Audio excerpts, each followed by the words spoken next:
ঐতিহাসিক যে আৰিমাত্ৰ গড় এই আৰিমাত্ৰ ৰজাই যি গড় খান্দিছে আৰিমাত্ৰ গড় বনাইছিল এই গড় আজি ধ্বংসৰ কৰা হ'ল।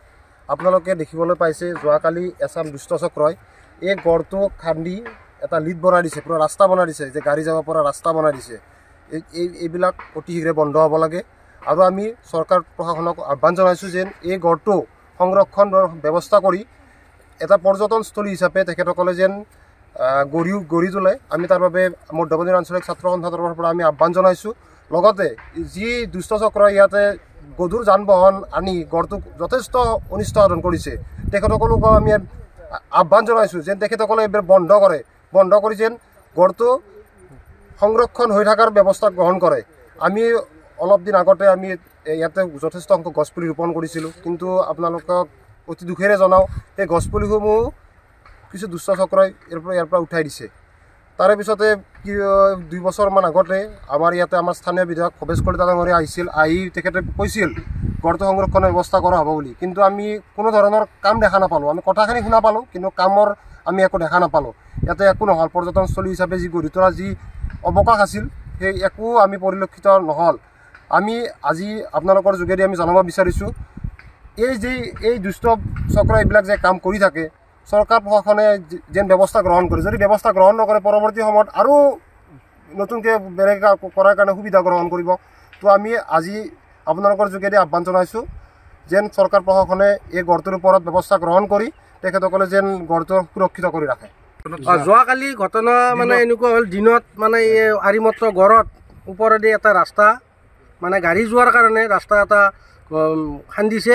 এইটোত আমি ৰাইজে জামতলাবাসী ৰাইজে আমি এক মানে ধিক্কাৰ দিছোঁ। এইটো কোনো পধ্যে হ'ব নোৱাৰে বা নালাগে, হ'ব ভৱিষ্যতে নালাগে। ইয়াৰ কাৰণে চৰকাৰে বা আমাৰ প্ৰশাসন বিষয়াই অতি শীঘ্ৰেই মানে ব্যৱস্থা গ্ৰহণ কৰিব লাগে আৰু আৰিমাত্ৰ গড়টো মানে সুৰক্ষা যাতে দিয়ে। আমাৰ এইটো ঐতিহাসিক, এইটো যাতে পৰম্পৰাগতভাৱে জীয়াই থাকে আৰু আমাৰ পূৰ্বপুৰুষেও ৰাখি থৈ গৈছিল আৰু আমাৰ পিছৰ প্ৰজন্মই যাতে ইয়াক এটা চিনাকি হিচাপে ৰাখিব পাৰে।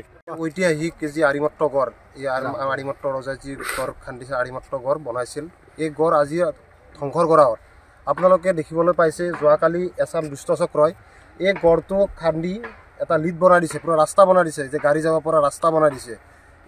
এইবিলাক অতি শীঘ্ৰে বন্ধ হ'ব লাগে আৰু আমি চৰকাৰ প্ৰশাসনক আহ্বান জনাইছোঁ যেন এই গড়টো সংৰক্ষণৰ ব্যৱস্থা কৰি এটা পৰ্যটনস্থলী হিচাপে তেখেতসকলে যেন গঢ়ি তোলে। আমি তাৰ বাবে মধ্যমন্দিৰ আঞ্চলিক ছাত্ৰ সন্থাৰ পৰা আমি আহ্বান জনাইছোঁ।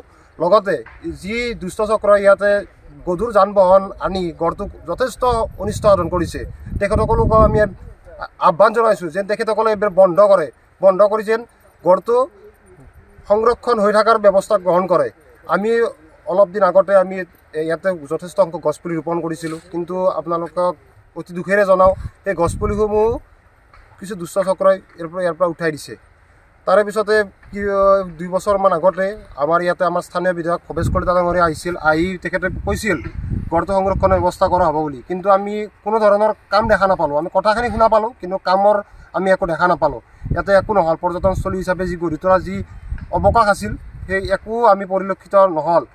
আমি আজি আপোনালোকৰ যোগেদি আমি জনাব বিচাৰিছোঁ এই দুষ্ট চক্ৰ এইবিলাক যে কাম কৰি থাকে, চৰকাৰ প্ৰশাসনে যেন ব্যৱস্থা গ্ৰহণ কৰে। যদি ব্যৱস্থা গ্ৰহণ নকৰে পৰৱৰ্তী সময়ত আৰু নতুনকৈ বেলেগ কৰাৰ কাৰণে সুবিধা গ্ৰহণ কৰিব।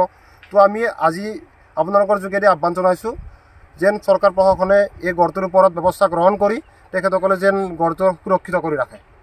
যোৱাকালি ঘটনা মানে এনেকুৱা হ'ল, দিনত মানে এই আৰিমাত্ৰ গড়ত ওপৰেদি এটা ৰাস্তা মানে গাড়ী যোৱাৰ কাৰণে ৰাস্তা এটা খান্দিছে।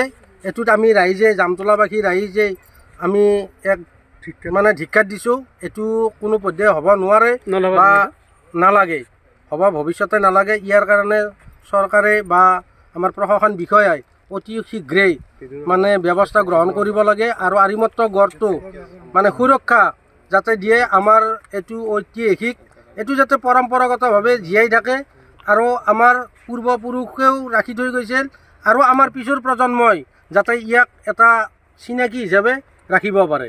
যিকোনো খবৰৰ বাবে যোগাযোগ কৰক 7099017330 লগতে 7099017110 নম্বৰত।